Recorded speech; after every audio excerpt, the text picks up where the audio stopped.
गुरु गौरंग राधा वल्लभ भगवान की जय। परम आराध्यतम पतित पावन परम करुणामय परमाचार्य विष्णुपाद 108 श्री श्रीमद्भक्ति वल्लभ तीर्थ गोस्वामी श्री गुरुदेव महाराज की जय।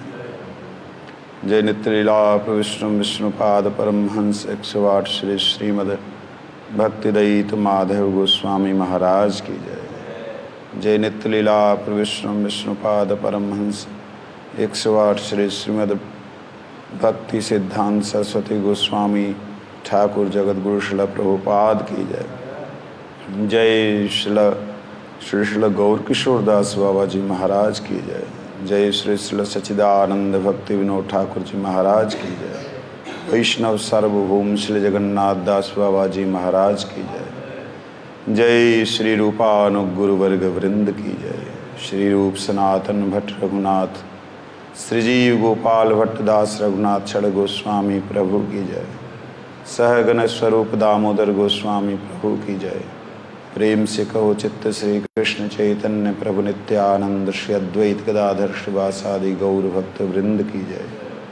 जय श्री नामाचार्य हरिदास ठाकुर की जय। तुलसी महारानी की जय। भक्ति देवी की जय।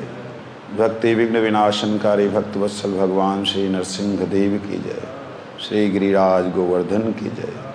अनंत कोटि वैष्णव वृंद की जय। अनंत कोटि गौर भक्त वृंद की जय। परम पूजनीय आचार्य वृंद की जय। समागत भक्त वृंद की जय। गौर प्रेमानंदे हरि हरि।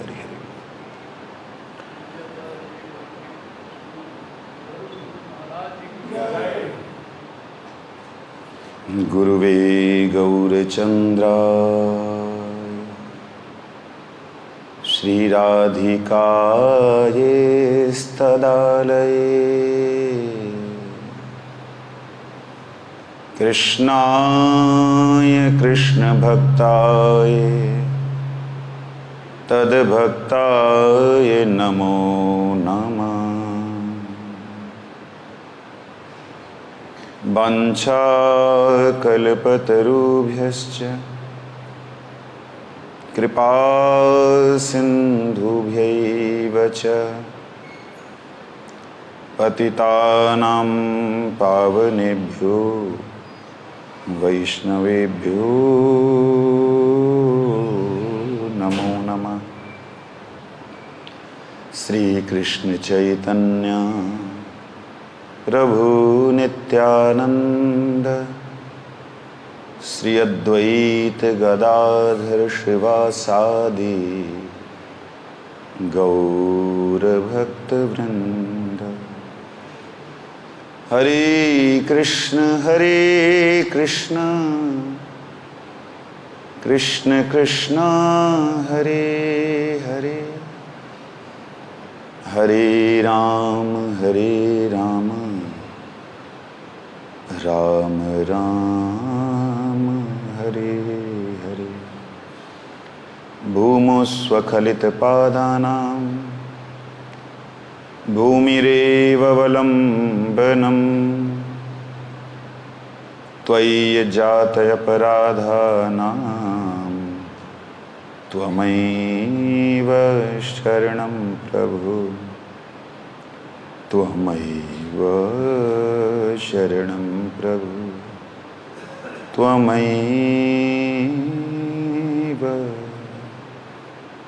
शरणं प्रभु।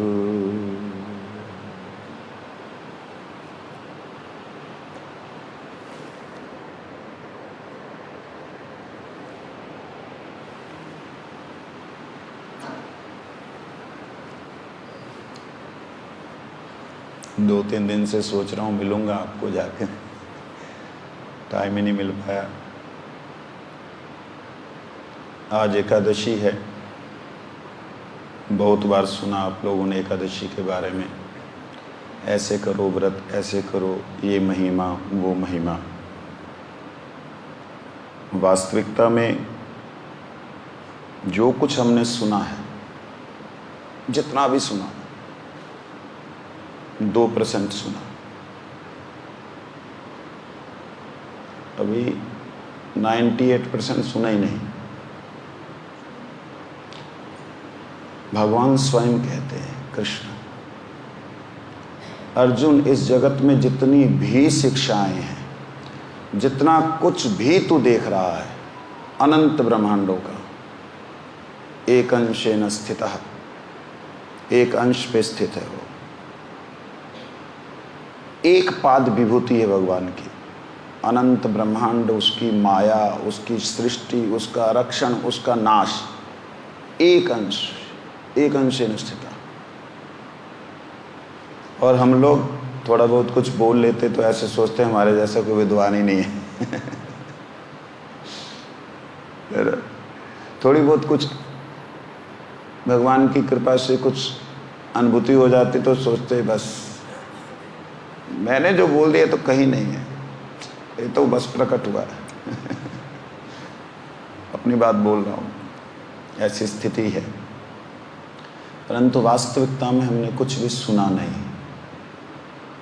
जितना कुछ सुना है वो बड़ा लिमिटेड सुना है, बहुत लिमिटेड सुना है, अनंत बाकी है।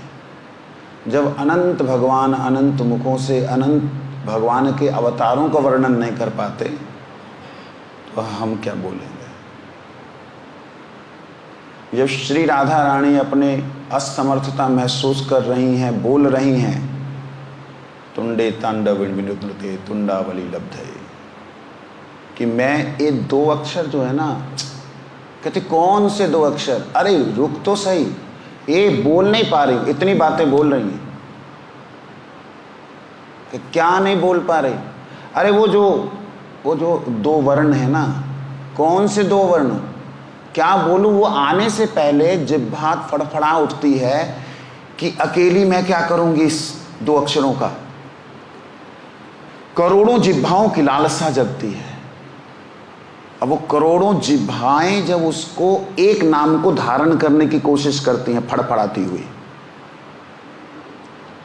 एक नाम है, अक्षर उसके दो हैं, वो उसको जब फड़फड़ाती हुई कोशिश करती हैं बोलने की, तो अरबों कान उसको सुनने की प्रयास करते हैं, अरबों कानों से सुनने की इच्छा होती है।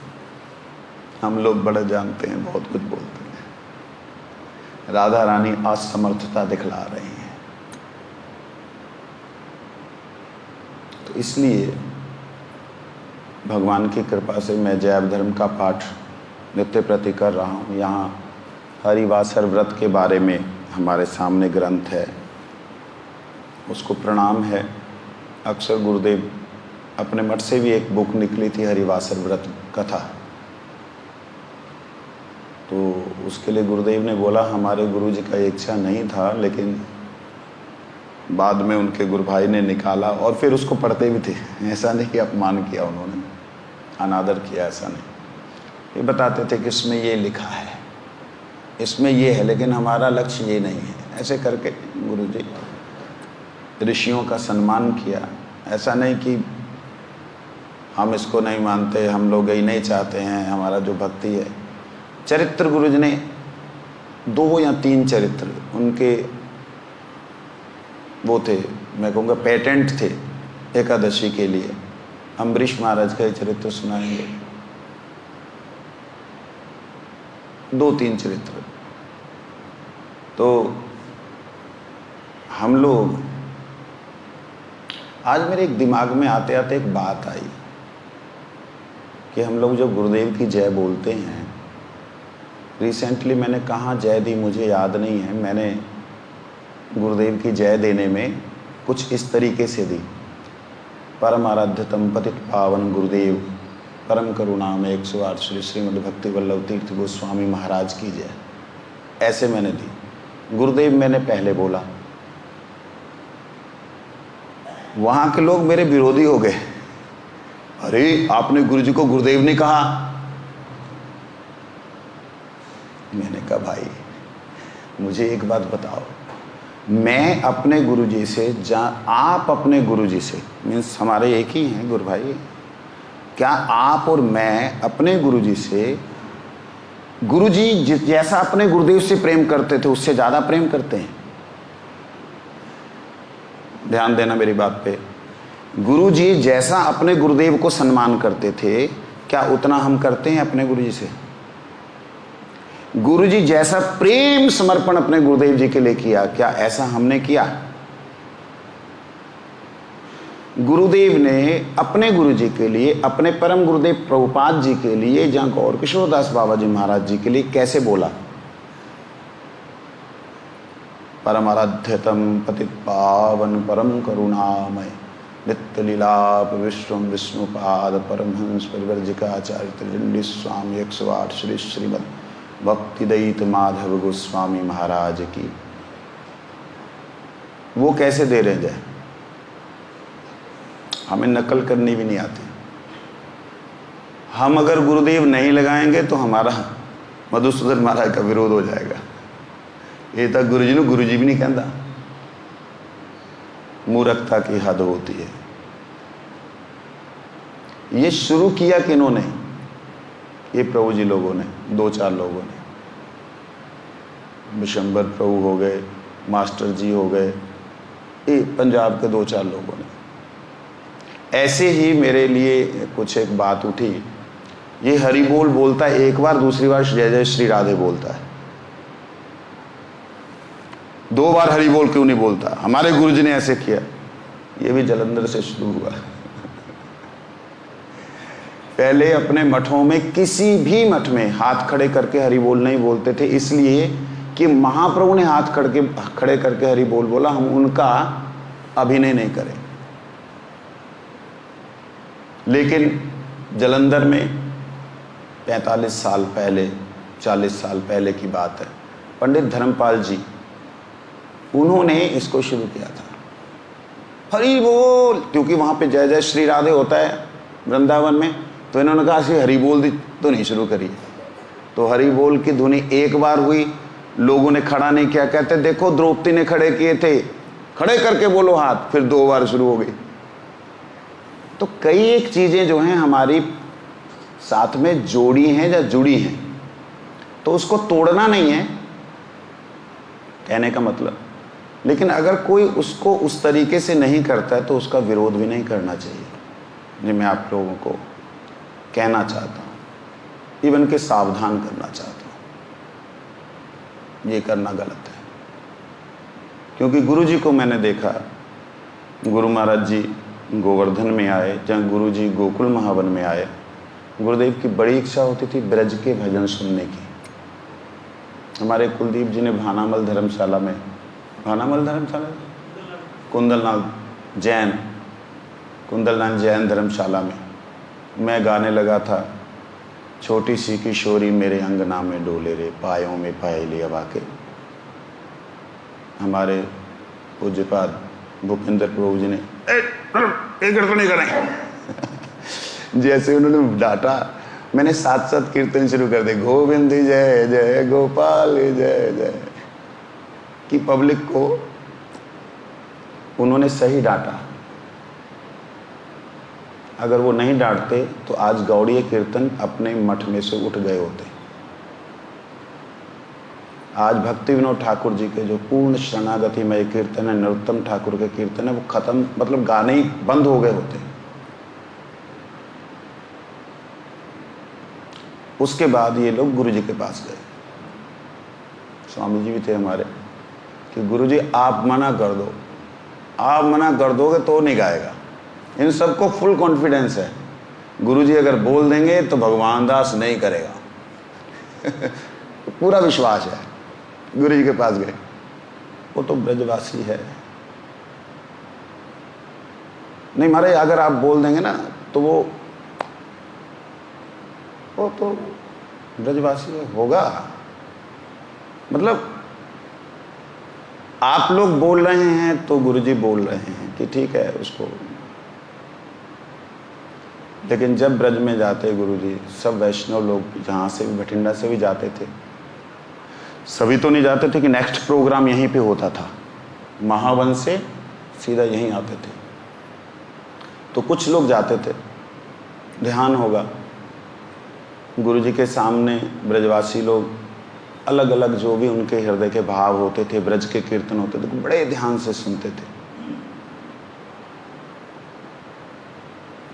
हारमोनियम भी बजता था मठ में, लेकिन मैं ये हारमोनियम बजना अलाउ करना उचित कभी भी नहीं था, है भी नहीं, क्योंकि इसमें ध्यान कूँ का की कूँ में चला जाता है। तो लेकिन वहाँ पे गुरुजी पूरा आनंद लेते थे। तो उसमें कई बार कोई कीर्तन के लिए गुरुजी ने पूछा वो क्या बोला, तो उसमें कई बार ठाकुर जी को कुछ उलाहना टाइप होता है, कुछ छेड़ाखानी होती है, तो उसको सुन के गुरुजी एक बार, कई बार नहीं बोलूँगा, एक बार गुरुजी ने पूछा था। कई बार बोलने से अपनी बात को पुष्ट करना होगा, तो एक बार क्या बोला उसमें मेरे को याद नहीं है।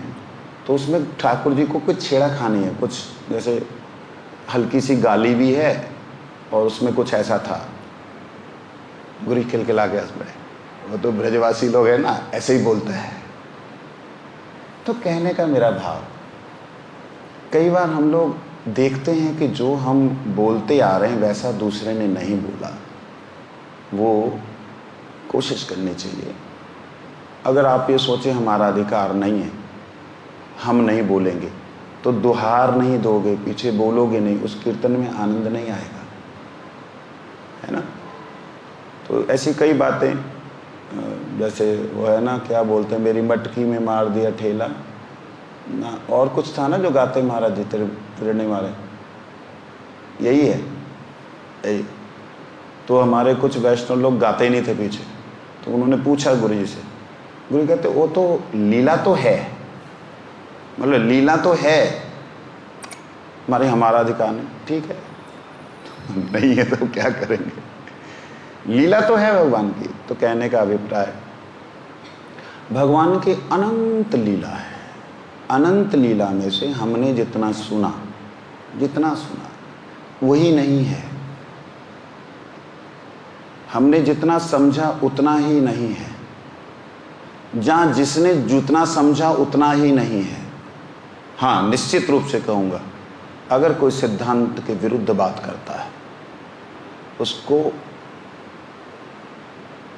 रोकना भी चाहिए, टोकना भी चाहिए, लेकिन अगर कोई दासानुदास भाव से भगवान की कोई बात बोलता है तो उसको सुनो, समझ नहीं आता प्रश्न करो, प्रश्न नहीं तर्क करो, वितर्क करो, कुतर्क भी कर लो। भगवान गुरुदेव की कृपा है, कुतर्क वाले को वितर्क पे, वितर्क वाले को तर्क पे, तर्क वाले को प्रश्न पे, प्रश्न वाले को जिज्ञासा पे लाना गुरुदेव की कृपा से आता है हमें। तो इसलिए आज समय ज़्यादा हो गया है,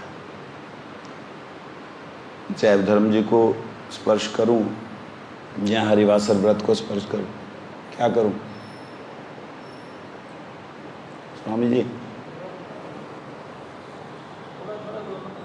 दोनों थोड़ा थोड़ा। चलिए पहले हरिवासर को ही ले लेते हैं।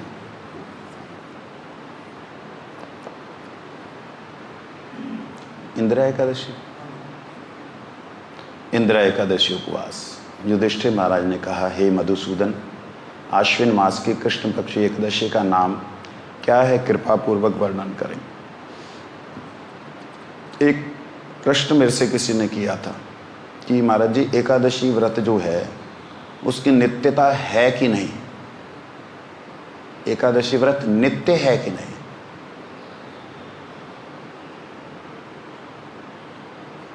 एकादशी व्रत इस भूमि पर, भूलोक पे नित्य है। भव जन महासत्य स्वर्ग लोकों में नहीं है, निम्न लोकों में भी नहीं है। एकादशी सिर्फ कर्म भूमि पृथ्वी लोक पे ही है। क्यों, कैसे? हमारा एक साल होता है, मतलब हमारी 24 या 26, कभी कभी 26 आती हैं, एकादशियां बीतती हैं, देवताओं का एक दिन होता है। पितृपक्ष चल रहा था ना अभी, उनका एक दिन होता है, मतलब उनके यहाँ पे 24 घंटे अगर हैं तो हर घंटे में समझ लो एकादशी आ जाती। तो वो व्रत करेंगे या भोग करेंगे। इसीलिए वो लोग मनुष्य जीवन चाहते हैं। मनुष्य जीवन किस लिए चाहते हैं कि मनुष्य जीवन में हम लोग प्रत्येक 15 दिन में जी पाएंगे, हर रोज उठ पाएंगे, साधन भजन कर पाएंगे, और साधन भजन करके हम ठाकुर जी की या भगवान की भक्ति को कुछ समझ पाएंगे। इसलिए वो एकादशी वहाँ नहीं होती। विशेष करके एकादशी के कारण, जन्माष्टमी के कारण, रामनवमी के कारण, अन्य अन्य जो तिथियां आती भगवान के द्वादश दशावतार, और जो इनके बीच में और तिथियां आती हैं, इन सब तिथियों का देवताओं के लोक में पालन नहीं होता। क्यों नहीं होता? साधारण सा उत्तर कि पितृपक्ष मतलब हर रोज आप अपने पुत्रों को भोजन करा रहे हो, हर रोज करा रहे हो। वहां का एक वर्ष, वहां का एक दिन हमारा एक साल। इसलिए देवताओं के लोक में ये व्रत नित्य है। पृथ्वी पे कब से है ये बात भगवान स्वयं कह रहे हैं कि ये सतयुग से, मतलब युग के प्रारंभ से ही थी। कैसी है इस बात को हम सुनते हैं। श्री कृष्ण ने कहा, हे राजन, आश्विन कृष्ण पक्ष की एकादशी इंदिरा नाम से प्रसिद्ध है। इस व्रत का पालन करने के लिए सभी प्रकार के पाप नष्ट हो जाते हैं। जिन्होंने कर्म फल से निम्न योनि प्राप्त किया है, ऐसी दुर्गति प्राप्त प्रेत पुरुषों का भी उद्धार हो जाता है। जो निम्न योनि में चले जाते हैं उनका भी उद्धार हो जाता है। इसका महत्व सुनने के मात्र से ही सामवेद विहित, सामवेद में जो लिखा हुआ फल है यज्ञ का, वो मिल जाता है। हे राजन, सतयुग में, सतयुग महिष्मति देश के इंद्रसेन नामक एक बड़े पराक्रमी राजा थे। यथा विधि धर्मानुसार राज्य पालन में वे विशेष ख्याति संपन्न थे, जिनकी धन धान्य पूर्ण विपुल संपत्ति थी और पुत्र पौत्रादि के साथ वे सुख से समय व्यतीत कर रहे थे। विष्णु भक्ति परायण वे राजा सर्वदा श्री गोविंद नाम में निमग्न रहते थे। कौन बोल रहा है? कृष्ण। क्या बोल रहे हैं? गोविंद नाम में निमग्न रहते थे। कब बोल रहे हैं? सतयुग में। मतलब सतयुग में भी भगवान का नाम नित्य है। ऐसा नहीं कि द्वापर में कृष्ण आए तो द्वापर में ही ठाकुर जी का नाम आया, कृष्ण नाम द्वापर से शुरू हुआ, ऐसा नहीं है। कई लोग ऐसा सोचते हैं, इसलिए कहते हैं राम जी पहले आए, हरे राम पहले, कृष्ण जी बाद में आए, हरे कृष्ण बाद में। ऐसा नहीं है, ठीक है। तो मूल रूप से गोविंद नाम उस समय बोलने वाले कृष्ण हैं, उस समय भी गोविंद नाम अर्थात गायों का पालन करने वाले, गायों के स्वामी जो हैं, कौन है? कहते विष्णु भक्ति परायण, विष्णु भक्ति परायण गोविंद नाम निष्ठ। एक दिन राजा अत्यंत आरामदायक शैया पर सो रहे थे। उसी समय देवर्षि नारद स्वर्ग से उतरकर उनके निकट उपस्थित हुए।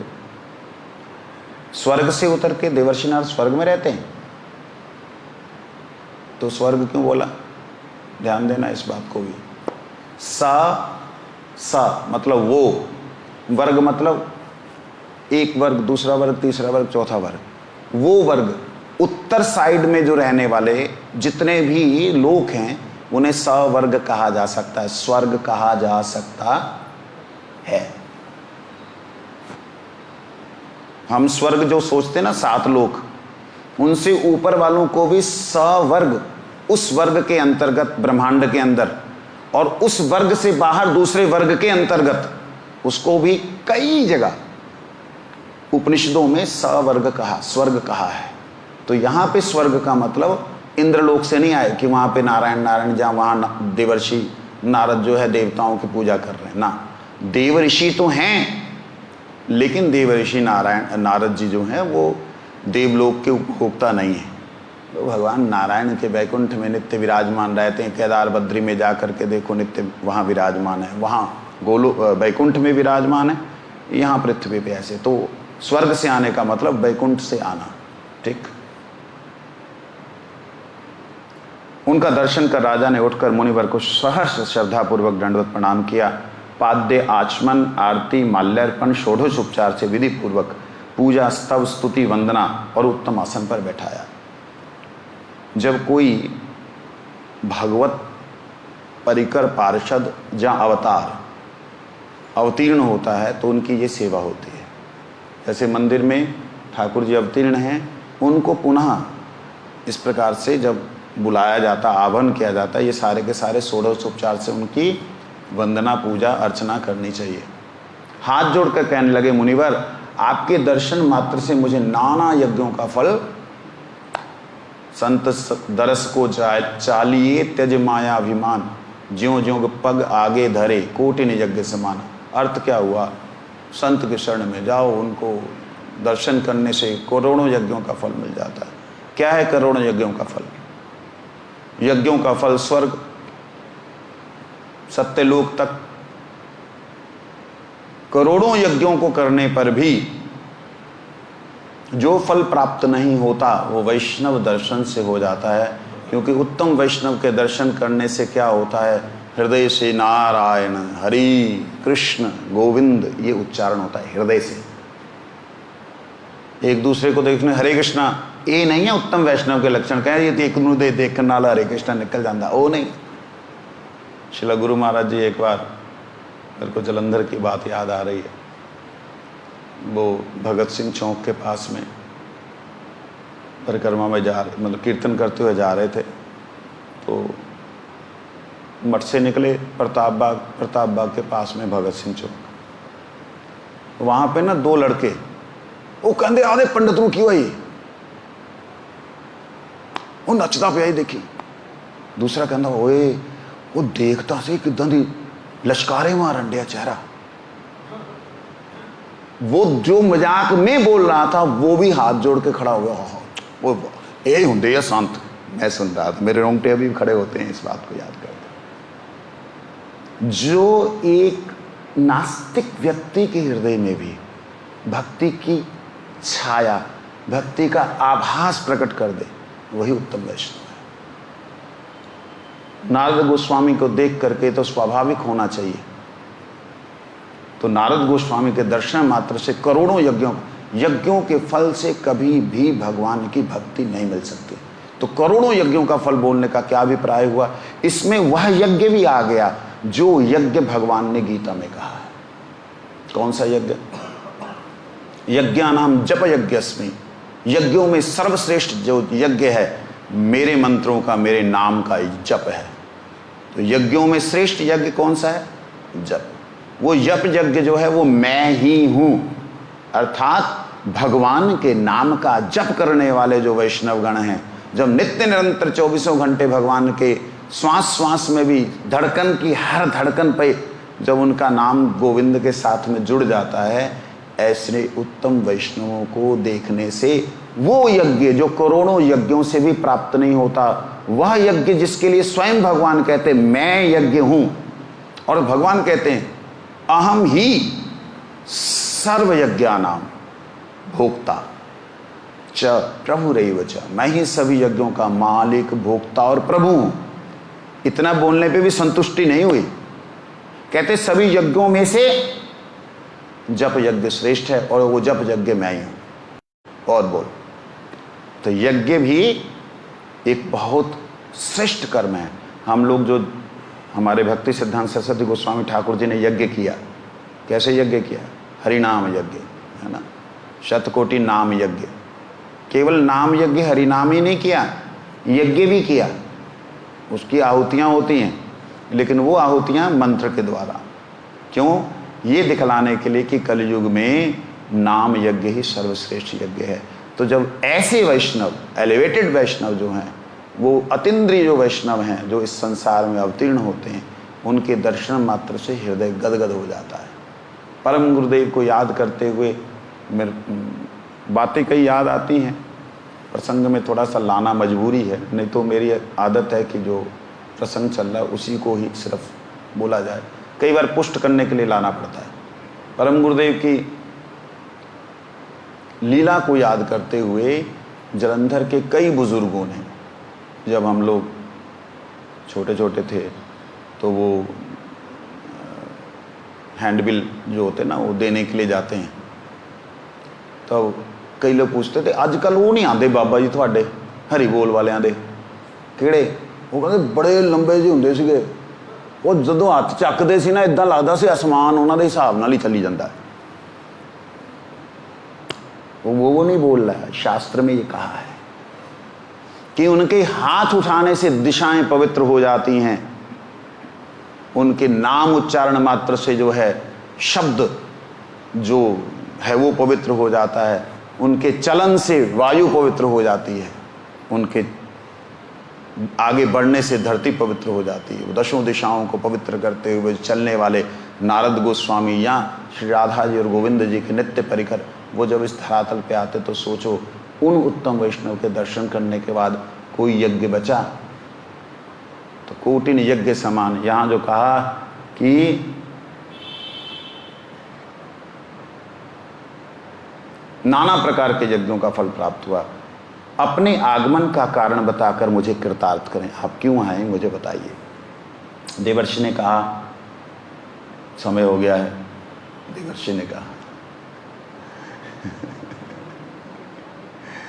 हे नृप श्रेष्ठ, अति विस्मयकारी एक बात श्रवण करो। एक समय मैं यमलोक गया था। यमलोक में यमराज ने वहाँ पहुँचते मेरा आदर सत्कार किया। वहाँ यमराज की सभा में देखा कि धर्मशील, धर्म प्रवर्तक, सत्पथ पर चलने वाले लोग व्रत की अंग हानि दोष के कारण अग्नि की उपासना कर रहे थे। मैं यमलोक में गया, उन्होंने यहाँ पे व्रत भंग किए थे, सब कुछ गड़बड़ी की थी, तो वहाँ पे वह यज्ञ कर रहे थे। कहाँ? धर्मशील लोग, धर्म प्रवर्तक लोग, सदपथ पर चलने वाले लोग, पापियों की बात नहीं और वो करने का उनको अधिकार नहीं, अग्नि की उपासना कर रहे थे। उनमें तुम्हारे पिता भी थे। उपासना शब्द का अर्थ क्या होता है?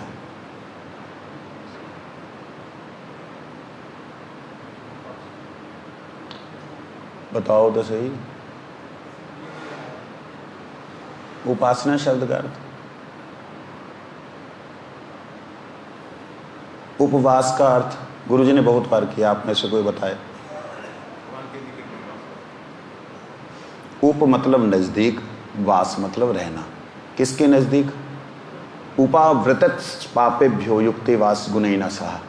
जहाँ पे पापों की पूरी तरह निवृत्ति हो जाती है, वहाँ पर जहाँ पर भगवान विराजमान है वहाँ पर उनके नज़दीक रहना कहते हैं उपवास। ठीक है। और उपासना नज़दीक, आस ना। नज़दीक तब जा सकते हो जब आस रहित होकर के उनकी सेवा करेंगे। आशा रहित, आस ना, उप इसका दूसरा अर्थ। उप मतलब नज़दीक, आसन लगा करके यो बैठ करके उनका ध्यान करे, पूजन करे, आराधन करे, उसके कहते हैं उपासना। ठीक। तो अग्नि की उपासना कर रहे थे। इसका मतलब दो अर्थ होते हैं।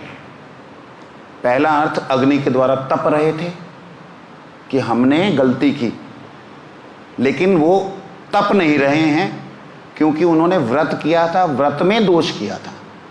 बात समझे? व्रत में कोई त्रुटि हुई थी। यहाँ तो उन्होंने तपस्या की ही थी, लेकिन वहाँ भी अपने आप को खेद व्यक्त कर रहे हैं कि हमने तपस्या जो थी, हमने जो व्रत किया था वो गलत किया। इसलिए अग्नि के सामने बैठे एक व्यक्ति तपता है, एक व्यक्ति उपासना करता, उभय एक ही समय पे। जो पापी हैं वो तपते हैं, जो साधक हैं वो तपने को तपस्या में बदलकर उपासना करते हैं। ठीक। तुम्हारे पिता भी वहां थे। हे राजन, उन्होंने जो संदेश भेजा है उसे ध्यानपूर्वक सुनिए। उन्होंने कहा कि महेशपति देश का राजा इंद्रसेन मेरा पुत्र है। नारद, उनसे कहना कि पिछले जन्म में किए गए किसी पाप के कारण मुझे यमलोक में रहना पड़ रहा है। आप कृपा करके उसको सर्व पाप नाशक इंद्राव्रत पालन करने के लिए कहिए। इस व्रत के प्रभाव से मैं निष्पाप होकर स्वर्गलोक जा सकता हूं। ये बोलने वाले जो हैं महान पुण्यवान हैं, पाप गलती से हुआ है इसलिए बोल पा रहे हैं, इसलिए देवर्षि नारद को देख पा रहे हैं। ये बताने का उद्देश्य ही मेरे यहाँ आने का कारण है। मैं तुम्हारे यहाँ पे जो आया हूँ, तुम्हारे पिता ने जो बोला वो संदेश देने आया हूँ। हे राजन, तुम्हारे पिता के स्वर्ग गमन के लिए तुम यथाविधि इंद्राव्रत का पालन करो। राजा ने कहा, उस इंद्राव्रत की विधि क्या है? एवं किस तिथि को किस पक्ष में एकादशी का व्रत करना कर्तव्य, कृपया पूर्वक बताइए। नारद ऋषि ने कहा, हे राजन, अश्विन मास के कृष्ण पक्ष की दशमी के दिन श्रद्धापूर्वक प्रातः स्नान करते हैं। मध्याह्न में भक्ति भावपन्न होकर स्नान करना होगा। प्रातः स्नान, फिर मध्याह्न में स्नान, रात्रि में भूमि शयन करना होगा। दूसरे दिन एकादशी के प्रातः कृत्य आदि संपन्न कर निराहार एवं व्रत की नियमावली दृढ़तापूर्वक पालन करना होगा। हे पुंडरीकाक्ष, हे अच्युत, इस शरणागत के प्रति कृपा करें। इस प्रकार श्रद्धापूर्वक शालिग्राम पूजा कर पिता के उद्देश्य से व्रत का फल अर्पण करना होगा। दूसरे दिन प्रातःकाल द्वादशी को भक्ति युक्त होकर गोविंद की पूजा कर ब्राह्मणों को भोजन कराना एवं अंत में स्वयं महाप्रसाद ग्रहण करना। हे राजन, विधि पूर्वक हरि और हरि भक्तों का अर्चन करने के से तुम्हारे पिता यमलोक से मुक्त होकर वैकुंठ गति प्राप्त कर सकेंगे। ये उपदेश देकर नारद जी अंतर्ध्यान हो गए। राजा इंद्रसेन ने यथाविधि पुत्र परिजन सहित भक्ति भाव सहित इस इंद्राव्रत का अनुष्ठान किया। उस समय देवलोक से पुष्प वृष्टि होने लगे और उनके पिता ने विष्णु लोक में गमन किया। स्वर्ग जाना था।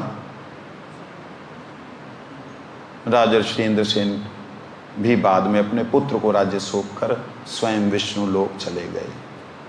वंशा पतितानां पावन वैष्णवेभ्यो नमो नमः।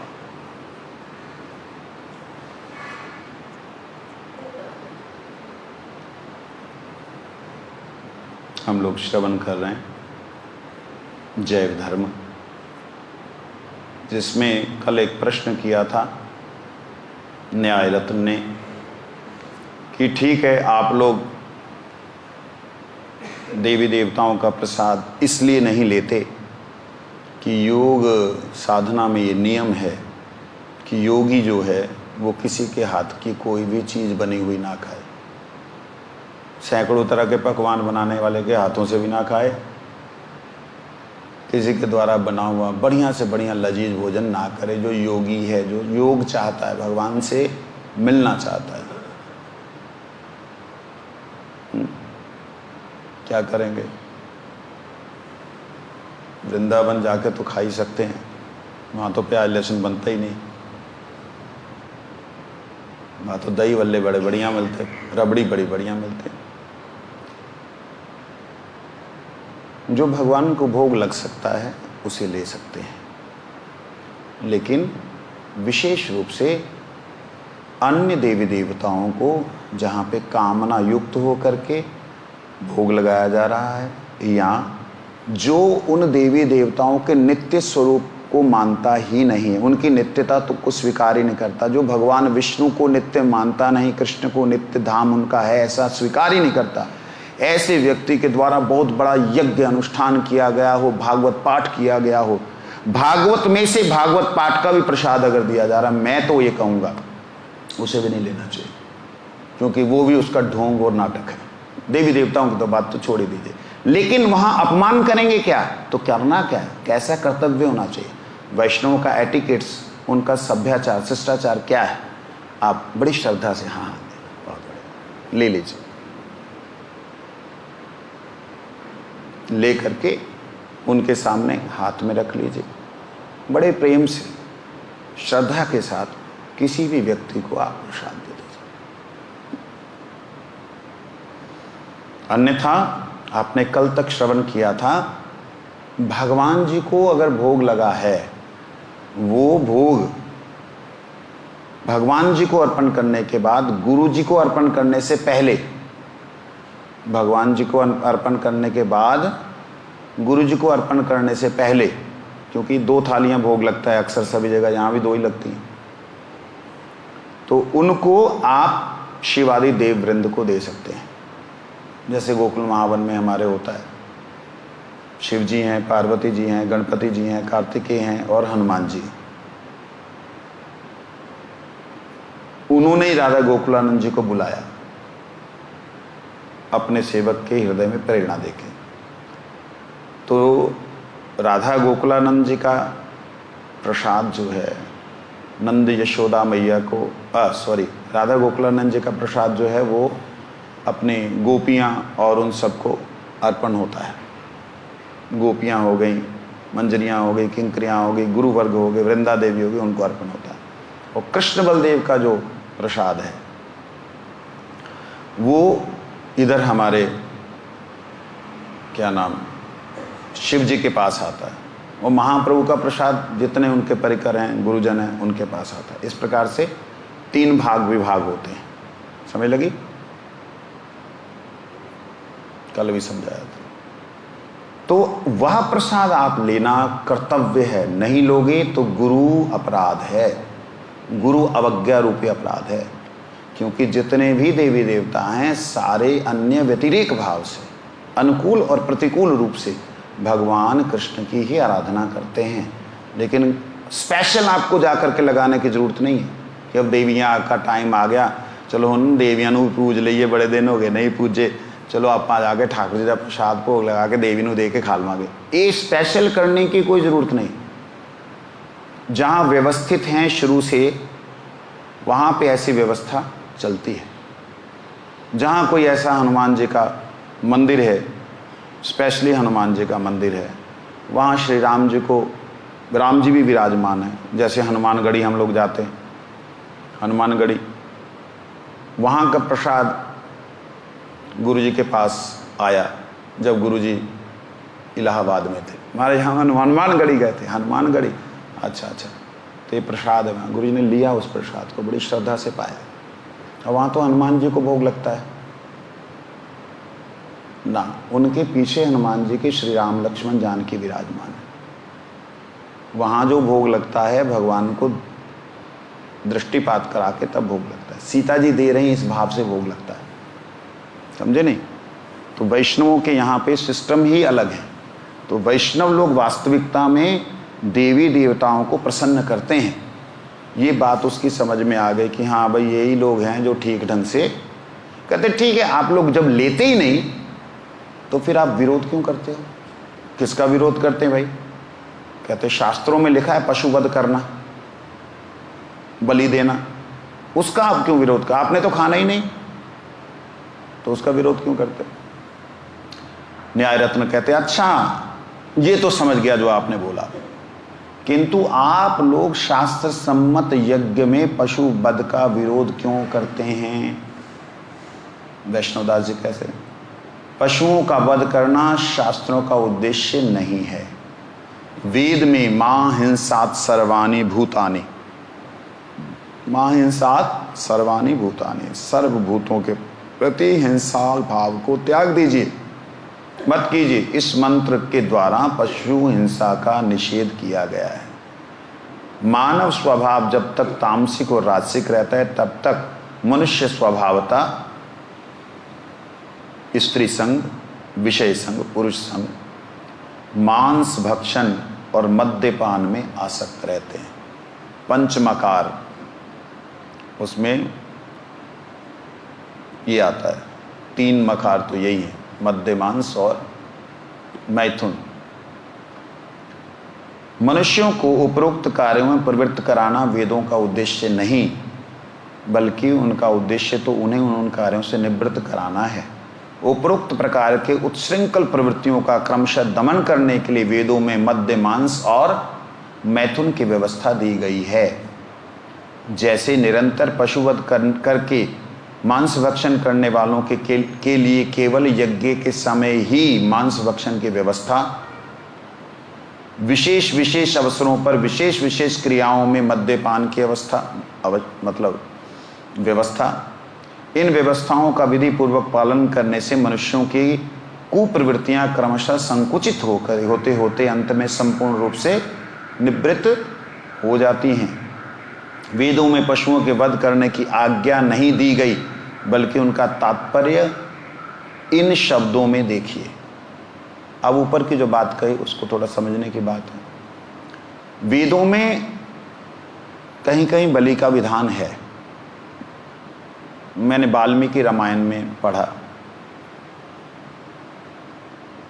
एक बहुत बड़ा तर्क चल रहा था। महाप्रभु जी की परंपरा को लेकर के एक बहुत बड़ी संस्था है हम लोग इतने लोग मिलकर के इतना प्रचार नहीं कर पाए जितना आज भी उनके नाम का प्रचार है। मातुआ संप्रदाय, मातुआ, हरिचांद कालाचांद, मातुआ संप्रदाय, लाखों की तादाद में उनके यहाँ पे लोग हैं।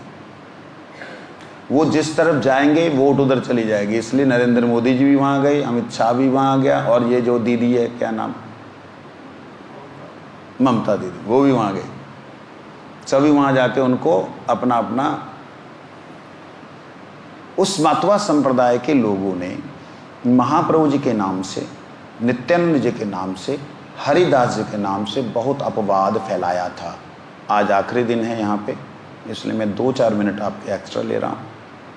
अपवाद फैलाया था, कहा कि रामचंद्र ने सतयुग में फलाने ऋषि ने मांस खाया, त्रेता में रामचंद्र ने मांस ऐसे ऐसे ऐसे ऐसे पका के खाया, द्वापर में श्री कृष्ण और जितने भी भीम इत्यादि उन्होंने मांस खाया, कलयुग में भगवान श्री चैतन्य महाप्रभु, नित्यानंद प्रभु, हरिदास ठाकुर जी ने मांस खाया। उन्होंने इस प्रकार से वर्णन ग्रंथों का लेकर के प्रमाण दे के दिया। अब वो वीडियो मेरे पास पहुंची, मैंने सारे प्रमाणों को खोला, जहां जहां उन्होंने बोला उसको ढूंढ करके ग्रंथ नहीं मिल रहा तो कहीं से भी वो निकाल के दे, अर्थ का अनर्थ किया हुआ था। जहां बात आई अद्वैताचार्य जी की, यही हरिदास और नित्यानंद, ये दोनों जने मत वालों के पास हो क्या है, देखना ये यहीं बैठ के मांस और वो खाएंगे, है ना, शराब पिएंगे। वहां पे बात बोली क्या जा रही है और उसको दिखलाया क्या गया। उनके यहाँ ये तीनों चीजें भक्ति पोषक हैं, मद्य, शराब, मांस और मैथुन। वो परंपरा एक हमारे सिर पे कलंक है, लेकिन इतनी बड़ी है राधा स्वामियों की तरह, बहुत ज़्यादा बड़ी। तो उसके ऊपर मैंने तो इन सारे गुरु वर्गों को, हमारे जितने वर्तमान आचार्य हैं, सबको मैंने ये वीडियो पर्सनली भेजी। मैंने कहा इन लोगों को इसी वक्त रोको, केस ठोको। पता लगा बांग्लादेश में उन लोगों का, और विशेष करके कलकत्ता के पास कोई एक जगह मैं भूल रहा हूँ, वहाँ पे उन लोगों का नगर ही है पूरा। मैं कहा तुम लोग चुपचाप क्यों हो? कहते वीडियो बांग्लादेश की। मैंने कहा बांग्लादेश की वीडियो है, लेकिन गढ़ तो उनका हिंदुस्तान में ही है। दुर्भाग्य है, भक्ति सिद्धांत सरस्वती ठाकुर जी के शिष्य लोग चले गए, इस बात का दुर्भाग्य है। उस समय उन्होंने इन सब को जो है अच्छे ढंग से पानी पिलाया था। तो मैंने वाल्मीकि रामायण में उनके कहने के बाद पढ़ा, उसमें जहाँ पे भगवान श्री राम ने पर्णकुटी बनानी थी, जहाँ पे दंडक वन में रहना था, वहाँ पर वास्तु की पूजा करने के लिए, वास्तु की पूजा करने के लिए कृष्ण मृग को बिना रक्त के अर्पण करने का विधान था। खाने की बात कहीं लिखी नहीं है, अर्पण करने की बात थी। लेकिन वो क्यों भाई, उसी को कृष्ण मृग को क्यों मारना?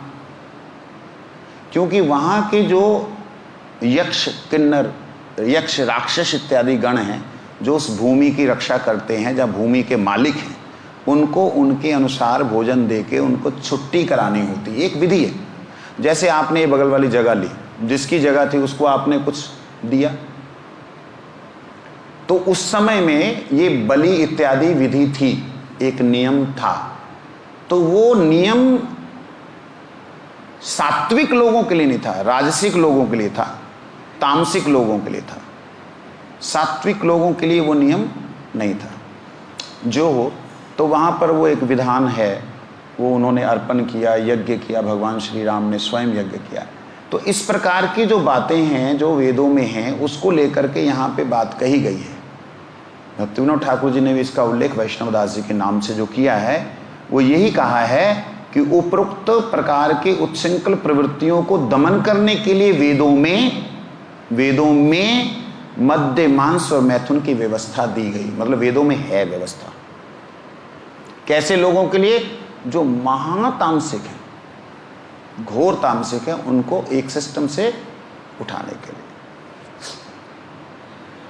वंशाकल्पतरुभ्यश्च कृपा सिन्धुभ्यो च पतितानां पावनेभ्यो वैष्णवभ्यो नमो नमः। इसके आगे भागवत के अंदर भी श्लोक है, वो सब गुरु जी की कृपा से मैं तो नित्य पाठ कर ही रहा हूँ। आप लोगों को मौका मिले तो इंटरेस्ट हो जैव धर्म को श्रवण करने का, कभी भी कर सकते।